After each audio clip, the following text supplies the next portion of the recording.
नमस्कार, जय श्री राम, हर हर महादेव। मैं हूं नन्हे पहलवान। आप देख रहे हैं स्लो जिंदगी, बाबा की खरी खोटी। मेरे साथ हैं श्रीकांत भाई और बाबा रामदास जी। बाबा जी, सीधा सवाल आपसे। 2023 में कर्नाटक में असेंबली इलेक्शन हुए थे और सिद्धिरमैया के नेतृत्व में, डीके शिव कुमार के नेतृत्व में कांग्रेस ने वहां विजय पाई थी, 135 सीट जीती थी। अंदर खाते एक पैक्ट हुआ था कि 2.5 साल तुम 2.5 साल हम। कांग्रेस के अंदर ही अंदर खाते पैक्ट था। लेकिन संडे को एक ब्रेकफास्ट मीटिंग हुई थी और उस मीटिंग में जो रिजल्ट आया, बड़ा वो खटास पूर्ण था। मतलब ये कहिए कि जो तनाव मेंटेन था ना, वो तनाव वैसे का वैसे है। सिद्धिरमैया का डीके शिव कुमार को ऑफर है कि 28 के असेंबली इलेक्शन के बाद तुम सीएम बन जाना। मैं किसी पद पे रहना नहीं चाहूंगा। लेकिन डीके शिव कुमार कहते हैं सिद्धिरमैया से कि मुझे इन चीजों से मतलब नहीं है भैया, मुझे जल्दी से जल्दी सीएम बनाओ, नहीं तो सरकार गई। और अमित शाह, ऐसा सुनने में आ रहा है कि उस दिन का इंतजार कर रहे हैं कि जब कांग्रेस का आला कमान शिव कुमार की बातों को रिजेक्ट करे और सिद्धिरमैया के साथ गवर्नमेंट कंटिन्यू करे। बाबा जी, ओवर टू यू। ये क्या टसल चल रही है आपस में? सीधी सी बात है,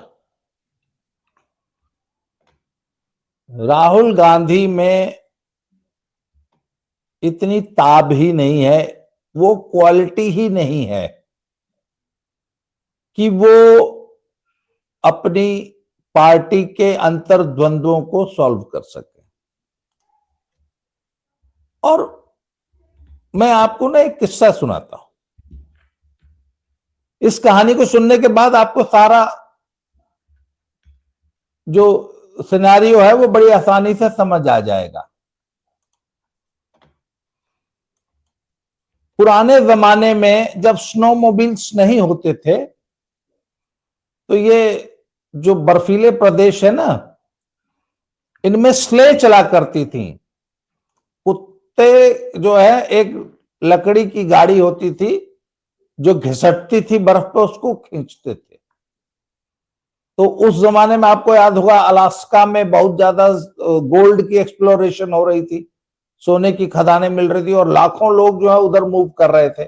वहां आने जाने का सिर्फ वो एक स्ले ही एक साधन होता था। वहां जो लोग रहते थे उनको रसद, खाना पीना पहुंचाना, इक्विपमेंट पहुंचाना, वो सब कुत्ता गाड़ी स्ले पे ही होता था। तो एक स्ले को खींचने के लिए 10-20 कुत्तों का समूह होता था।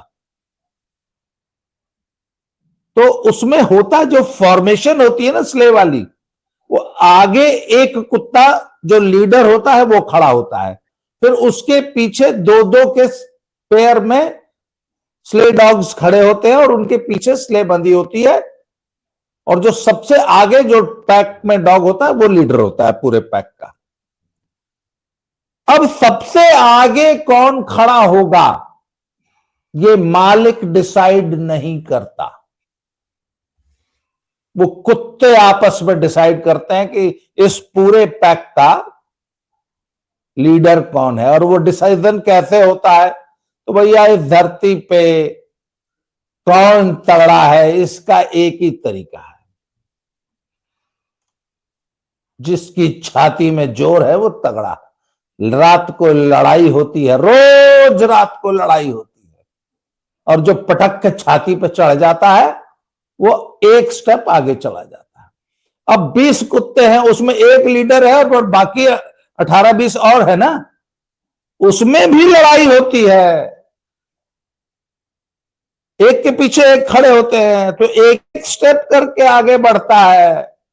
तो जो सबसे नया बच्चा होता है वो सबसे पीछे होता है और वो रोज लड़के एक स्टेप आगे बढ़ता है। जिन दो में लड़ाई होगी, कोई एक पटक लेगा, छाती पे चढ़ जाएगा, ऐसे दांत दिखाएगा, जो हार गया वो चुपचाप पीछे आ जाएगा, ये एक स्टेप आगे खड़ा हो जाएगा। नेक्स्ट डे अपने अपनी जगह पे सब खड़े हो जाते हैं। अगर मालिक चाह भी जाए ना कि किसी को आगे खड़ा कर दे, नहीं कर सकता, क्योंकि वहां पे कोई नेपोटिज्म नहीं चलता है। वहां जंगल का राज होता है, जो सबसे तगड़ा है वही आगे खड़ा होगा। और भैया, कांग्रेस में क्या है, बीजेपी में यही है। पर कांग्रेस में क्या है, नहीं रानी का लड़का है। राहुल गांधी कौन है, रानी का लड़का है। अब रानी का लड़का है तो जन्मता है सबसे आगे खड़ा हो जाता है। अभी राहुल गांधी खड़े हैं, अगला कौन खड़ा होगा पता है, रॉबर्ट वाड्रा का लड़का, उसका नाम रेहान राजीव गांधी कर दिया है। अब रेहान रॉबर्ट वाड्रा नहीं है, रेहान राजीव गांधी खड़े होंगे। और ये जितने कांग्रेसी हैं, ये इन गांधी, नकली गांधी का पिछवाड़ा चाटने के लिए अभिशप्त है। अब उसमें क्या है कि बीच बीच में एक आध ठौरा अमरिंदर सिंह जैसा खड़ा हो जाता हर राज्य में। वो सरेआम पूछ लेता है तुम कौन, जैसे हुड्डा है, हुड्डा इनको कुकुर बराबर नहीं पूछता है हरियाणा में, इनकी औकात नहीं है कि हुड्डा को हाथ लगा दे। उसी तरह अन्य स्टेटों में भी क्षेत्रीय छत्रप तैयार हो गए हैं। ठीक है, आप राजस्थान की बात करते हैं, एक टिकट दिलाना चाहती थी, एक टिकट प्रियंका गांधी, गहलोत साहब ने नहीं दिया। तो भैया इन तिलों में वो तेल नहीं है, ये कांग्रेसी छत्रप भी समझ गए। जी ठीक। श्रीकांत भाई, मेरा सवाल आपसे है कि ये जो अंदरूनी कलह कर्नाटक में हम देख रहे हैं, ये तो हम राजस्थान, हिमाचल, पहले यूपी में, एमपी एमपी में में हम तो ये देखते आ रहे हैं। और नहीं, उतना ही नहीं, अपने घटक दलों के साथ इनका क्या व्यवहार वो हमने महाराष्ट्र के चुनाव में देखा है इस बार। तो क्या राहुल गांधी का एक फॉर्मूला है, एजेंडा है क्या कि इनको आपस में लड़ा के खुद राजा बने रहो? आपको और तमाम दर्शकों को जय श्री राम। धन्य भाई, मैं अपनी बात आरंभ करने से पहले आपसे अनुरोध करूंगा, वो एक पिक्चर का हम लोगों ने जिक्र किया था, वो पिक्चर कम से कम दर्शकों को दिखाइए। देखिए, आपके सामने है इंदिरा गांधी हैं, राहुल गांधी और सिद्धार्थ शंकर रे हैं। सिद्धार्थ शंकर रे जो है वो लास्ट मुख्यमंत्री थे कांग्रेसी वेस्ट बंगाल में। और आप देखिए अपने हाथ से वो राहुल गांधी को प्रणाम कर रहे हैं और राहुल गांधी सीधे तौर पर उनको आशीर्वाद दे रहे हैं। और राहुल गांधी के आशीर्वाद के कारण आप देख रहे हैं कि कांग्रेस वेस्ट बंगाल में खत्म हो गई है। कांग्रेस का नाम लेने वाले अधीर रंजन चौधरी भी अब चुनाव हार गए हैं। अब सोचिए कांग्रेस के लिए कितने बुरे दिन है।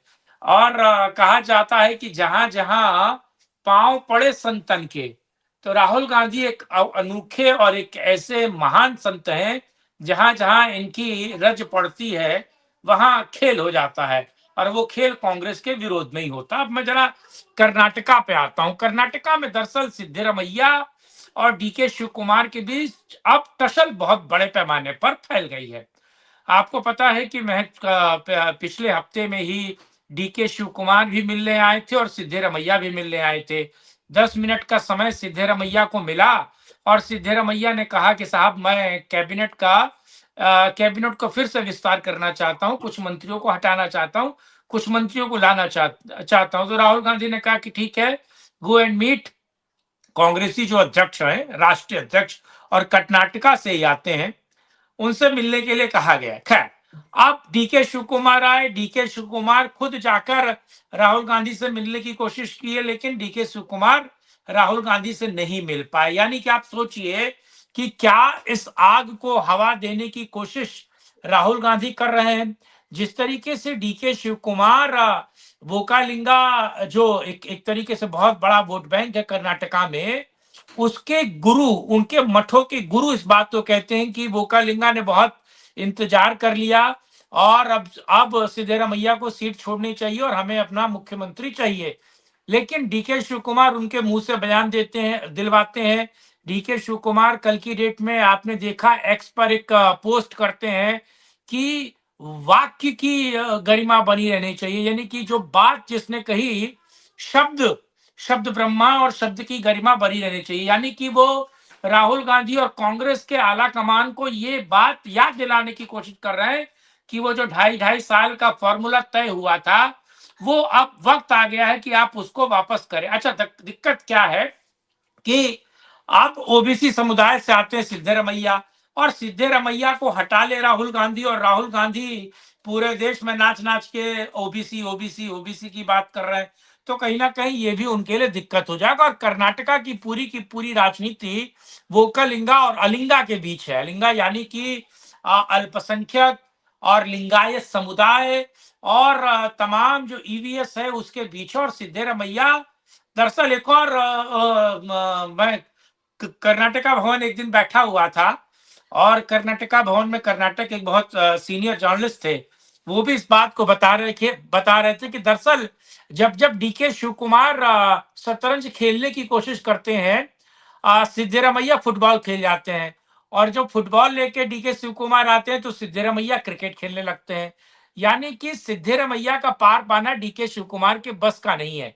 डीके शिव कुमार जिस तरीके से 2 विधायक जेल में बंद हैं, वहां जाकर उन विधायकों से मिले, उनका भी समर्थन लिया, और तमाम नाराज विधायक जो सिद्धरमैया से हैं उनका भी समर्थन ले रहे हैं। और लगातार वो संख्या जो उनके पास 26 की थी जब चुनाव जीत के आई थी कांग्रेस, तो 26 विधायकों की संख्या उनके साथ थी, लेकिन वो संख्या समर्थित विधायकों की अब 65 प्लस है। यानी कि 65 विधायक जो है वो डीके शिव कुमार के साथ है। लेकिन इतना कुछ होने के बावजूद भी आपको मैं बताऊं, दिल्ली का चुनाव किसने फंड किया था? दिल्ली का चुनाव कांग्रेस के लिए डीके शिव कुमार ने फंड किया था, और 30% हिस्सा बिहार के चुनाव के लिए डीके शिव कुमार ने दिया था। और डीके शिव कुमार को कहा गया था कि बिहार में जो कुछ भी होता है, बिहार के रिजल्ट आने के तुरंत बाद हम आपको मुख्यमंत्री बनाएंगे। और वैसे भी 2.5 साल का कार्यकाल जो है वो सिद्धरमैया का खत्म हो गया है। अब सिद्धरमैया गले की वो फांस है कांग्रेस के लिए, जो ना कांग्रेस हटा पा रही है ना निगल पा रही है। वही सांप के मुंह में छुछुंदर है। अगर छुछुंदर वो बाहर निकालेगा तो अंधा हो जाएगा, अंदर रखेगा तो उसके विष से वो मर जाएगा।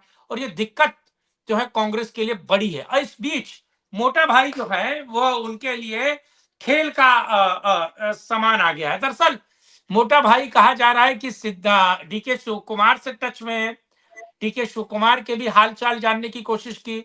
जिस तरीके से डीके शिव कुमार आपको पता मठों में जाते हैं, मंदिरों में जा रहे हैं, कुंभ स्नान करके आए, और डीके शिव कुमार जो है आपको पता है वो राम मंदिर के दर्शन करके आए।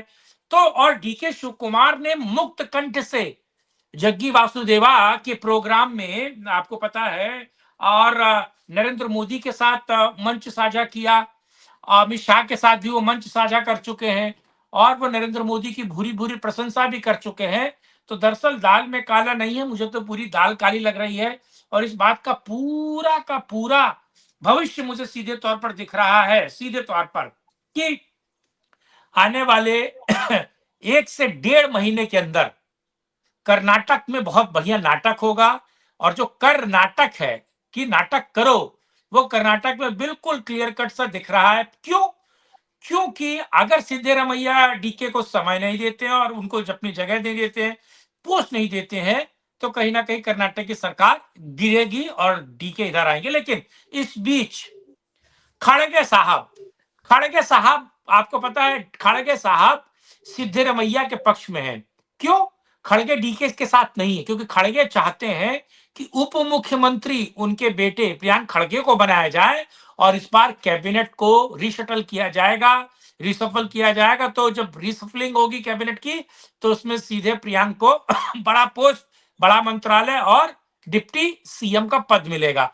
तो खड़गे बैटिंग कर रहे हैं सिद्धरमैया के लिए, और डीके शिव कुमार का सीधे तौर पर दिल्ली में कांग्रेस के हेड ऑफिस में नाम लेने वाला कोई नहीं है। वो व्यक्ति मायूस है, और व्यक्ति मुझे लगता है भिन्ना रहा है। उधर जी अमित शाह के फोन में डीके शिव कुमार का नंबर ठीक बार है। बार मिलने को बेताब है। ठीक बाबा जी, मैं अभी ना एक आंकड़ा देख रहा था कर्नाटक असेंबली का। 224 सीट है, भाजपा के पास 66 है, जनता दल सेकुलर के पास 19 है, 4 एक इंडिपेंडेंट और मतलब इस टाइप के आप मान लीजिए, और 135 है कांग्रेस के पास। मैं एक सिंपल फॉर्मूला बता रहा हूं कि अगर सिर्फ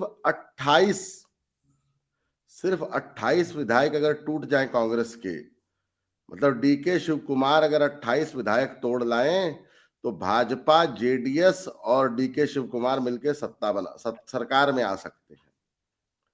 मतलब कांग्रेस के 135 में से सिर्फ 28 तोड़ने हैं। नहीं, वो एक तो 28 टूट नहीं सकते ना, क्योंकि उस पर वो दल बदल कानून लग जाएगा। हाँ, दल बदल कानून लागू होगा। तो देखिए लेकिन चीजें बाबा जी, इतनी, मैं भी अपना एक सवाल आपसे पूछ लेता हूं। तो क्या डीके शिव कुमार ज्योतिराज सिंधिया बनने जा रहे हैं? देखिए मैं एक बात बता रहा हूं आपको, इस बार जो कर्नाटक कांग्रेस जीती है ना, वो बिल्ली के भाग्य से छिका टूट गया। और कुछ स्टेटों में हर 5 साल बाद कुछ स्टेटों को हर 5 साल बाद सत्ता बदलने की आदत होती है, रोटी पलट पलट के सेकते हैं।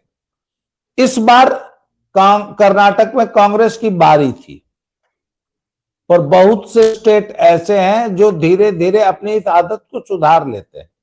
हरियाणा लगातार तीसरी बार सरकार रिपीट हो रही है। अब की बार आप देख लीजिएगा, राजस्थान में भी सरकार रिपीट होगी।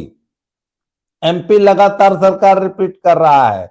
यूपी भी बड़ पलट पलट के रोटी खाता था, यूपी भी रिपीट कर रहा है। हिमाचल बिहार प्रदेश रिपीट कर रहा है। बाबा जी, हिमाचल प्रदेश का हाल बताऊं, पूरा हिमाचल चाहता था कि अनुराग ठाकुर को फ्रंट पे करके चुनाव लड़ो और हिमाचल इस बार रिपीट कर देता। अब वो तो कर केंद्र देता। सरकार की जो आपसी नहीं नहीं, बवाल वो है। नड्डा का फेलियर था। सुनिए, इस बार हिमाचल जो ये हारे हैं, ये नड्डा साहब का फेलियर था। नहीं, नड्डा आप अनुराग ठाकुर को आगे आने देगा? नड्डा गड्ढा नहीं नहीं, क्या? नड्डा की और भी टेक्निकल मिस्टेक, हिमाचल में नड्डा साहब की कुछ टेक्निकल मिस्टेक्स थी। अगर वो सिर्फ आम आदमी पार्टी की पूरी इकाई का विलय नहीं कराते भाजपा में, बल्कि आम आदमी पार्टी को फंडिंग करते कि तुम सभी सीटों पे खुल के लड़ो, तो अगर आम आदमी सभी सीटों पे मात्र 2-2 हजार वोट भी काटती तो आज भाजपा की सरकार होती। खैर चलिए, हिमाचल नहीं, बाद में हिमाचल को बाद में डिस्कस करेंगे, जरा बाकी स्टेट कर लेते हैं। तो देखिए, आज के बाद कर्नाटक, डीके शिव कुमार जानते हैं कि इस बार कर्नाटक हम बिल्ली के भाग्य से जीत गए थे, अगली बार नहीं जीतेंगे। वो जो कह रहा है ना सिद्धरमैया, कहे अब की बार हमको बन जाने दो, हमारा लास्ट है, इसके बाद ये जितने धूर्त होते हैं तब यही कहते हैं कि हमको आखिरी बार है, बन जाने दो।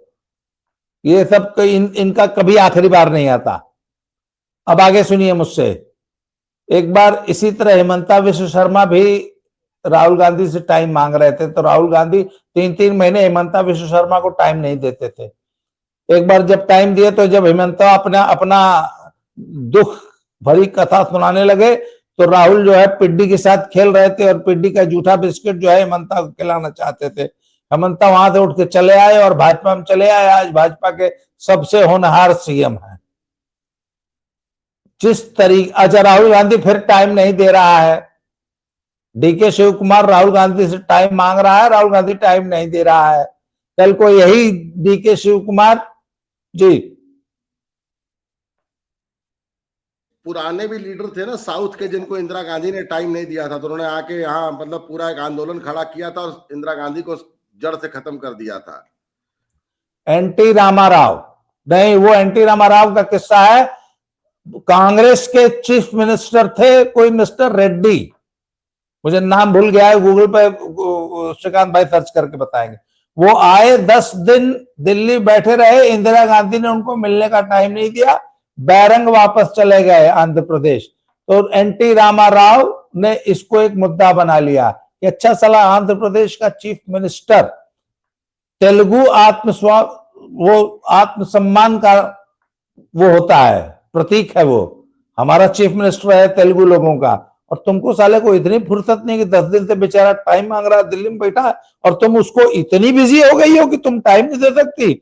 इस मुद्दे पर एनटी रामाराव चुनाव लड़ गए और थंपिंग मेजोरिटी से जीत के आए। और मुद्दा क्या था? तेलुगु बिड्डा, अर्थात तेलुगु आत्म स्वाभिमान। तो भैया, ये इन नकली गांधियों की पुरानी फितरत है। वहां पे गांजा पीता रहेगा, मालिश कराएगा, जाएगा बैंकॉक पटाया घूम आएगा, कोलंबिया में घूम आएगा, पर अपने बड़े लीडर्स को टाइम नहीं देगा। देगा भी तो पिड्डी से खेलता रहेगा, फिर अंत में वो एक दिन बीजेपी ज्वाइन कर लेगा। डीके शिव कुमार के साथ भी यही होना है जी। फिर बयान देगा कि कांग्रेस की सफाई तो मोदी जी ही कर सकते हैं। हाँ, फिर बयान देगा, फिर कहेगा ईवीएम हैक हो गई, फिर कहेगा वोट चुरा लिया। जी श्रीकांत भाई, अगर कोई क्लोजिंग रिमार्क है तो चर्चा को आप ही समाप्त करें। मैं तो बस यही कहूंगा कि आजकल पिछले 1.5 महीने से कोई कांग्रेसी ईवीएम पे सवाल नहीं उठा रहा है, सारे कांग्रेसी वोट चोरी पे बात कर रहे हैं।